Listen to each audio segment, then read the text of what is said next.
I'm ranking the 10 Star Wars scenes with the most lore packed in, and the LEGO set for each, worst to best. One rule first, I'm going by how much lore is crammed into the scene, not how important it is. Different things. That's why the most important scene in Star Wars is sitting at number 6, and a top 3 fan favorite is down at 9. If you think I'm wrong about the rule, say so below. Number 1 has more named characters than the entire main cast. And since I flip these for a living, I'll tell you which are worth owning and which are a trap. It's a trap. Let's get into it. Number 10. Hoth, the Ice Planet, Echo Base, the Wampa, the Tauntauns, and the AT-ATs walking down on the rebels in the open of Empire Strikes Back, one of the most recognizable scenes in the saga. So why dead last? Hoth is a battle and an escape, and a great one, but that's about all it is. Once you've pointed at the walkers and the Wampa, you've basically covered it. There's no underworld here, no cast of background characters with secret backstories to fall down. The set is the UCS AT-AT, which used to retail for $850 and is now worth about $1,300. This one's an excellent display piece. Iconic?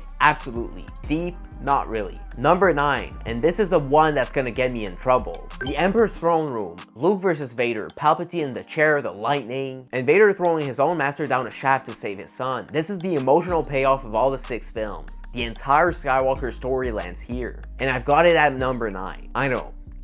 But run it through the rule. Who's actually in the scene? Luke, Vader, and Palpatine. That's the whole cast. One room, 3 guys, and the climax of the entire saga. But a climax isn't a rabbit hole. There's barely anything to dig into here. None of the side characters or backstory that fill the rest of this list. The biggest scene in Star Wars, one of the emptiest for lore. The set is the throne room diorama, $100 new, worth about $90 right now. It's the only set on this whole list trading under retail. Buy because you love the scene, not because it's gonna pay you back. Do you agree with this set being in 9th place? Let me know in the comments. Number 8, the Duel of the Fates, Duel on Naboo. Qui-Gon and Obi-Wan against Darth Maul in the Theed power plant. Best lightsaber fight in the saga, and I'm not taking arguments on that. But here's what bumps it up the list. It's not just a cool fight. This is the first time in 1,000 years a Jedi see a Sith Lord in the flesh. Obi-Wan becomes a knight on the spot and takes on a kid named Anakin. 3 massive dominoes, 1 scene. And then there's Maul, who's a rabbit hole all by himself, because he gets cut in half here and he does not stay dead. He comes back in the Clone Wars, and again in Rebels, and again in a movie. One villain, decades of story, off a guy who got sliced in two on Naboo. The set is the Duel on Naboo, which retailed for $25 new and is now worth $85. Cheap, triple in value, great set. Number 7, Mustafar. This is where Anakin Skywalker dies. Not literally, but the man does. He duels Obi-Wan on a lava planet, loses an arm and both legs, burns alive on the blank, and what crawls off that shore is Darth Vader. You were the chosen one! That scene. And then years later, they build a castle here, Vader's castle. That's where the lore gets deep, because the castle sits on an old Sith cave, and the comics run wild with it. There's a Sith Lord named Moment, whose spirit is trapped in a mask. There's a gate powered by a giant kyber crystal that Vader uses to try and tear a hole in reality and reach Padme. Some of the darkest material in all of Star Wars, and most casual fans have no idea it exists. 2 sets here, Vader's Castle, a $130 set, now worth $200, and the Little Duel on Mustafar, $20, worth about $60 now. Both of these sets are pretty cool. The birth of Darth Vader in his armor, plus a haunted castle nobody reads about. Number 6, and this is the other one that's gonna start fights. Palpatine's arrest. Mace Windu shows up with 3 Jedi to arrest the Chancellor because Anakin just realized he's the Sith Lord they've been looking for throughout the entire war. A Sith Lord? Palpatine launches out of his chair with that unhinged screech and cuts down Kit Fisto, Sassatine, and Agen Kolar in about 4 seconds. Then Mace beats him anyway. And right at the edge, Anakin makes the worst decision in the history of the galaxy. This is the hinge of the entire saga. Anakin turns, the Republic falls, and Order 66 goes out minutes later, all because of what happens in this one room. For pure importance, nothing in Star Wars touches it. So why number 6? Because as huge as it is, it all happens in one room with a handful of people. Palpatine, Mace, Anakin, and 3 Jedi who last about 4 seconds. Massive for the plot, thin on the lore. The set is the Palpatine's Arrest, which retailed for only $90 and is now worth between $600 to $700 now, which is crazy. That's a 7x on a retired set and one of the better quiet flips on this board. It makes sense though, because LEGO never released another one. Number 5, Cloud City. 4 words. I am your father. The single biggest twist in movie history happens on this set. But that's not all that's crammed in. The carbon freezing chamber, Han getting frozen and handed to Boba Fett, Lando's whole betrayal and change of heart, Lobot, the Ugnaughts running the place, and Luke losing a hand and finding out everything he believed is a lie. For one location, that is a crazy amount of story. And the set is where the fun begins for collectors. The betrayal at Cloud City, which retailed for $350, is now worth $1,400 to $1,600. But the real monster is the original, the 2003 Cloud City. That one came out at $100. A sealed one today is worth around 10 grand. A 100X, which is absolutely wild. The biggest twist in film, sitting on the most valuable set on this list. Number 4. The Death Star. A whole planet killer, and basically every scene on it is lore. The trash compactor with the Dianoga, the thing with the eye that drags Luke under. The detention block, the tractor beam Obi-Wan shuts off. The trench one and that one exhaust port 2 meters wide. And then Rogue One came along and made it deeper, because it turns out that the exhaust port wasn't a screw up. Galen Erso, the engineer, built that flaw in on purpose so the thing could be destroyed. A whole movie exists to explain that one weakness from a 1977 film. That's how much story is packed into this station. The set is the UCS Death Star, which retailed for $500 and is now worth $1,500. Acclaimed 3X and one of the most requested sets LEGO has ever made.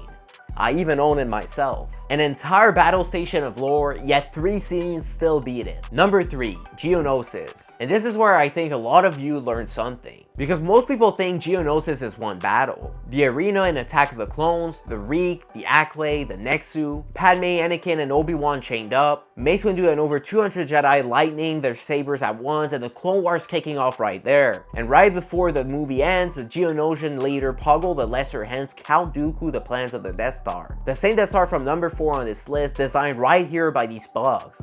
That alone makes this list. But that's only half of it. There's a second battle of Geonosis, and it's in the Clone Wars show. The Republic comes back to blow up the rebuilt droid factories. Luminara Unduli and her Padawan Barriss Offee lead it. And then it gets dark. There are zombie Geonosians, dead ones reanimated by their queen down in the catacombs. And there are brain worms, parasites that crawl into clone troopers and take them over from the inside. Full horror in a Star Wars cartoon, all tied to this one planet. I remember watching it as a kid and I was terrified by it. Did you know about the zombies? Be honest. I've got this one in hand, the 7869 Battle for Geonosis, which retailed for $40 and is now worth about $320. That's an 8X. And it comes with a Phase 1 Captain Rex, which is a big part of why $40 turned into one of the best flips on this list, and I'm holding it right here. 2 battles, a zombie outbreak, and the start of the war. Number 2, Jabba's Palace. There are more named characters packed into this one palace than just about anywhere in Star Wars.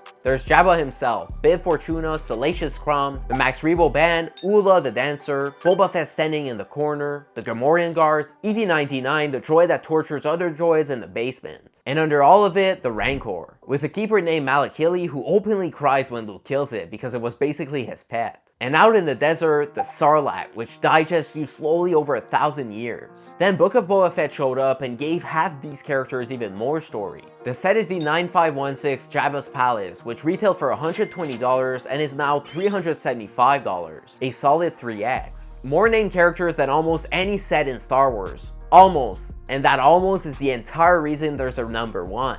Let's go. Number 1. The Mos Eisley Cantina, the wretched hive of scum and villainy, and the most lore-packed single scene in all of Star Wars because almost every alien at this bar has a name and a story. I've got it set right here brand new in the figure, so let me actually show you. Let's start with the 2 who pick a fight with Luke. Dr. Evazan, the one with the wreck face who brags he's got the death sentence on 12 systems. A wanted mad scientist. And his buddy Ponda Baba, the walrus man whose arm Obi-Wan takes clean off with this one swing. He doesn't like you.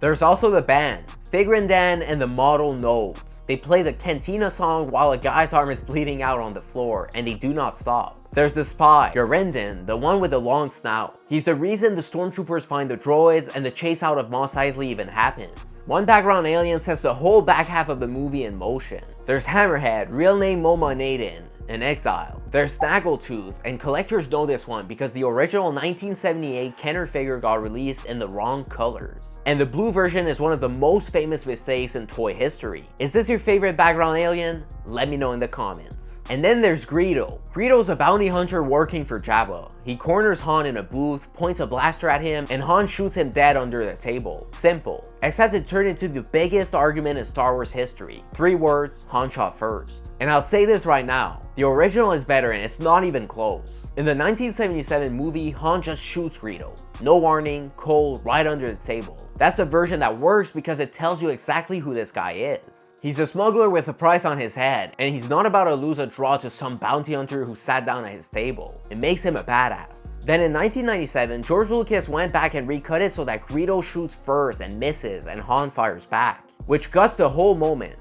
Now Han's just some guy defending himself. Boring. They tweaked the timing again later, and then on Disney Plus, they added Greedo blurting out the word Maklumke, right before which fixed nothing. Han shoot first. He should shoot first. The original nailed it, and every re-edit since just watered it down. I want to hear your thoughts. Han shot first, yes or no? Settle it below. That's why this is number 1. Not the most important scene, the most packed. A whole bar of named characters and the single most argued about moment in the franchise, all in one set I can hold in one hand, or at least try. The Mos Eisley Cantina. This one was retailing for $350 and is now worth $475. Which brings me to the weird part. Here's something I noticed building this list. You'd think the set with the most lore would be the most valuable one. The deepest, richest scene, that's gotta be the big money set, right? It's almost the exact opposite. The Cantina, my number 1 for lore, went from $350 to $475. Barely up. Meanwhile, number 3, Geonosis did an 8x off a $40 box. And that Old Cloud City set did 100x. The scene with the most story is nearly the worst flip on this entire board. Lore and resale value barely line up. Sometimes they run backwards. So if you're buying these because you love Star Wars, buy the Cantina, buy the Throne Room, buy the scenes that mean something to you. But if you're buying to make money, that is a completely different list. That might be in another video. So that's my ranking, 10 Star Wars scenes by how much lore is stuffed into them. Now tell me what I got wrong. Did I put the Throne Room too low? Is Palpatine's arrest a crime at number 6? Where does your number 1 land? Drop it in the comments, I read them and will reply. If you're new here, I do this kind of thing every week, so think about subscribing. And if you actually want to make money on this stuff, not just enjoy it, that's why I'm headed next. The set's retiring soon and which ones are worth grabbing before they're gone? It's right there on the end screen. See you in the next one.